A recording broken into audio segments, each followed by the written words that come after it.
Assalomu alaykum aziz do'stlar va hurmatli meni obunachilarim. Avvalo, menga bildirilib kelayotgan qo'llab-quvvatlashingiz va motivatsiyangiz uchun sizlarga chin qalbimdan minnatdorchilik bildiraman. Aynan sizlarning ishonchinglar tufayli men oldinga intilib, o'z ustimda ishlashda davom etyapman. Va sizlar menga bu yo'nalishda juda ham katta motivatsiya beryapsizlar. To'g'risi, bugun hayotimdagi eng quvonchli va muhim yangilikni sizlar bilan bo'lishmoqchiman. Bu yangilik nafaqat men, balki yurtim va do'stlarimni va meni tarbiya qilgan ota-onam, ustozlarim, vatanim, izbosganim va To'rkil shahri yutug'idir. Va bu yutuq juda ham katta ahamiyatga egadir. Bilasizlar, 12 yildan beri Rossiya Federatsiyasida Muay Thai turi bo'yicha murabbiylik faoliyatimni olib boraman.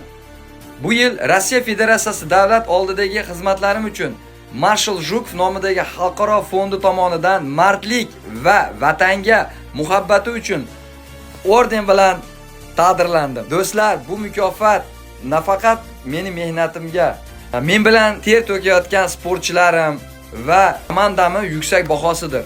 Ular respublika va xalqaro musobaqalarda munosib ishtirok etib, Rossiya Federatsiyasini sha'nini butun arenalarda himoya qilib kelmoqda. Bu yutuq meni sportni rivojlantirish va sog'lom avlod tarzini Rossiya Federatsiyasida rivojlantirish uchun mehnatlarim uchun berilgan mukofot. Rossiya Federatsiyasi rahbariyati va jamoat tashkilotlariga faoliyatimni yuqori baholaganlari uchun o'zimni samimiy minnatdorchiligimni bildiraman.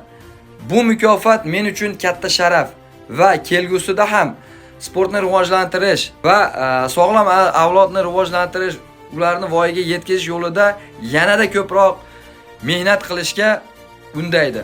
Ayniqsa Rossiya va O'zbekiston o'rtasidagi do'stona munosabatlar и знаком особых отношений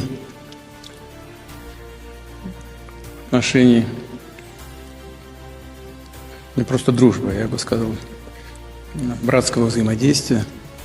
tobora mustahkamlashib borayotganidan juda ham mamnunman. Bugungi kunda o'zaro ishonch, hurmat va hamjihatlik har qachongidan ham muhimdir.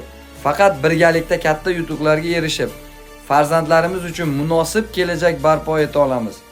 Doimo yonimda turib, menga ishonch bildirayotgan va qo'llab-quvvatlayotganlarga barchaga yana bir bor katta rahmat.